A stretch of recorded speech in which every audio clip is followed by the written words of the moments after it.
Hello, everyone, and welcome back to another Twin Peaks recap and review. Because everyone loved it so much last time when you watched the show to review it, I invite you back.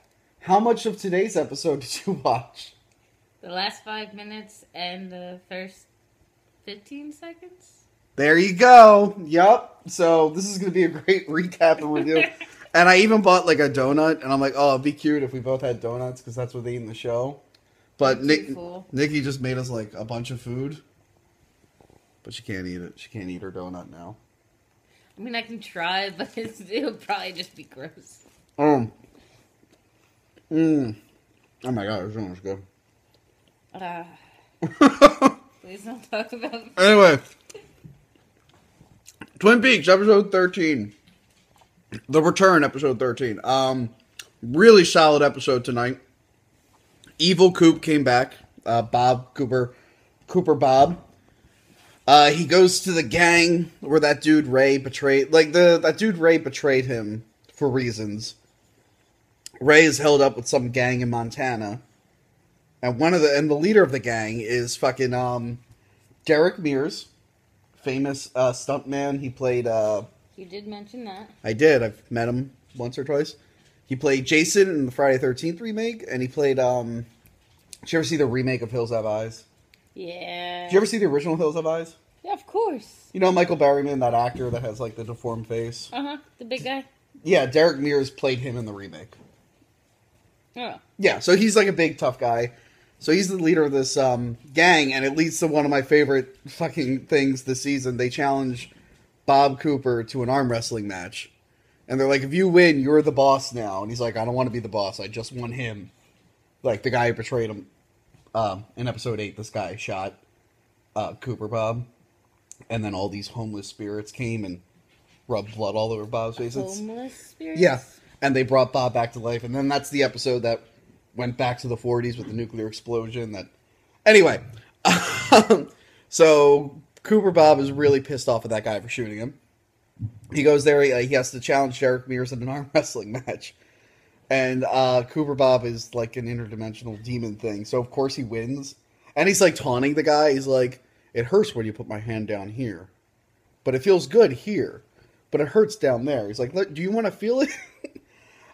Cooper Bob kills Derek Mears. It's one of the coolest fucking things I've ever seen. You missed it, though. Oh, when you were like hooting and hollering? Yeah, he has the arm. He breaks his arm and then stands up and punches him so hard in the face that there's just a hole in Derek Mears' face and blood is shooting out of his eyes and he just fucking dies. But Cooper Bob questions, I think his name is Ray, and he tells him that Philip Jeffries, David Bowie's character from the movie, told him to kill Bob, told him to put a ring on him because the ring would take his soul to the Black Lodge, which is where he's supposed to be. Think of Beyonce. He put a ring on him. Yeah, he liked it, so he should have put a ring on it. Which is cool because Bob makes the guy put the ring on himself and then kills the guy, and then that guy's spirit goes to the Black Lodge. But while this is all going on, they're all watching on a monitor. So Phil Jeffries hired this guy to kill Bob because he knew Bob was evil. He knew it wasn't Cooper because Phil Jeffries is another FBI agent who went missing and found all these evil demons. But they're all watching on a monitor, and one of the people watching is Richard Horn, the character who I fucking hate. Yeah. And luckily, he didn't say anything out of his stupid fucking mouth. Oh my god. But he's looking very concerned, because the theory is that Cooper Bob is his father. Oh. Yeah. You were saying that, yeah. Yeah, but he looks at him like he knows him, so I'm interested to see where that happens. Everyone loves Dougie Jones. The saga of Dougie Jones continues. The Meacham brothers are in love with him. They bought him a car. They bought his son a jungle gym. Or are you saying that they thought they were going to blame Dougie Jones? Tom Sizemore. So it turns out Tom Sizemore works for like a competing insurance company. But I think the guy in charge of that company works for Bob. It's like a whole complicated thing. So Tom Sizemore was setting it up where they were going to kill Dougie Jones, the real Cooper. And instead, like, they figured out all this stuff where, like, the casino actually deserved the money. So that's where the dancers came in? Yeah, so they love Dougie Jones now. In this episode, they came back. And, like, Candy and all the girls are there. You know, Scott Altman's girlfriend, Candy. They all... They all go there, and they're like in love. They buy him a car. They buy the boss a car, and then Tom Sizemore calls the dude, and he basically has to kill Dougie. So Tom Sizemore like poisons Dougie's drink. And remember, Dougie's really Cooper. And the few things... There's stuff where, like, Cooper remembers who he is. Outside their work, there's a statue of a police officer. And he's obsessed with it, because he was a police officer. And so Coffee... your dad would like it. Yeah. Coffee... Like, Dougie's kind of checked out most of the time, but when you mention Coffee, he smiles and gets all excited. And pie, you said. And right? cherry pie. So, like, he goes to get cherry pie, Tom Sizemore poisons his drink. Dougie comes back, and for some reason, he's got, like, dandruff on his collar, so Dougie starts, like, massaging his neck, just touching the dandruff. Like, Tom Sizemore's reading... This has been the running gag all season. Like, Dougie's basically a retarded person, and they're all just projecting their own feelings onto him. Onto what he's doing. Yeah, so Tom Sizemore feels so full of guilt that he thinks, like, Dougie's massaging him, like, to say he knows what's going on. So he pours out the drink and he comes back and he's crying. He's like, I'm sorry. And Dougie's just eating the pie. So he confesses. He's going to testify against them. Interested to see what happens with that. The two hitmen Bob hired were there for like a second. Not sure what they were doing there. Nadine. Norma or Nadine. I always fucking messed it up. I think Nadine's the one with the eye patch. Well... Which one is it again? It's Nadine. Okay. It is Nadine. Nadine with the eye patch, because I fucked it up on one thing and everyone made fun of me. Well, they can make fun of me all they want because I don't know. Look. Ed was in love with Norma and Nadine. That's why it always confuses me. Yeah. I'm like, is it Norma or Nadine? So Nadine has a silent drape running store right now, which is a really heavy reference. To the old show? Yeah, Nadine's like a crazy person. She's obsessed with Dr. Jacoby, who just happens to show up at her store today because she has the gold shovel. Was he in the last episode? The guy with the multicolored sunglasses screaming about the government? No, I don't think so. He's good. Big Ed finally showed up again. It's still not clear if he's with Nadine. They're both working late at their stores for some reason.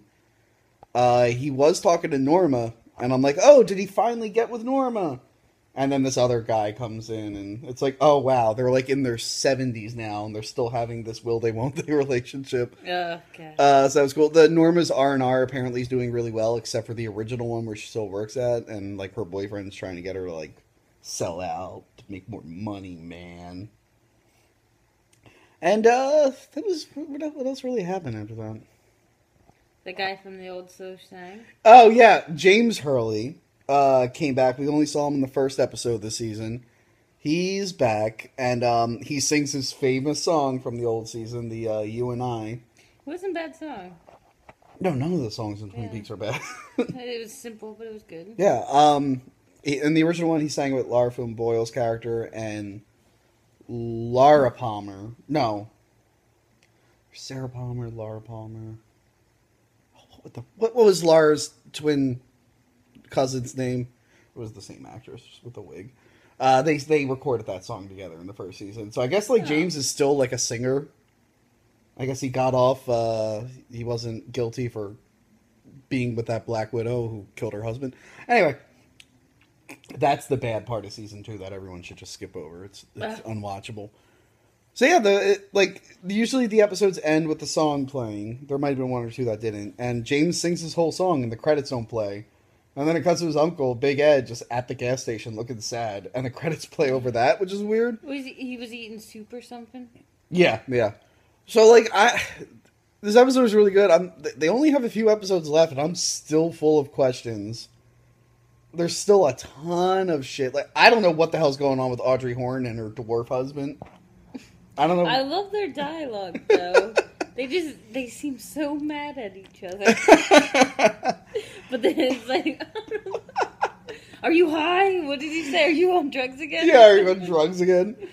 No, good shit. I gotta pad this out because YouTube's algorithm likes 10-minute videos.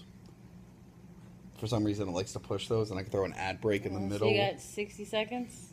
Yeah. Oh, wait, there's also an intro that I do. Okay.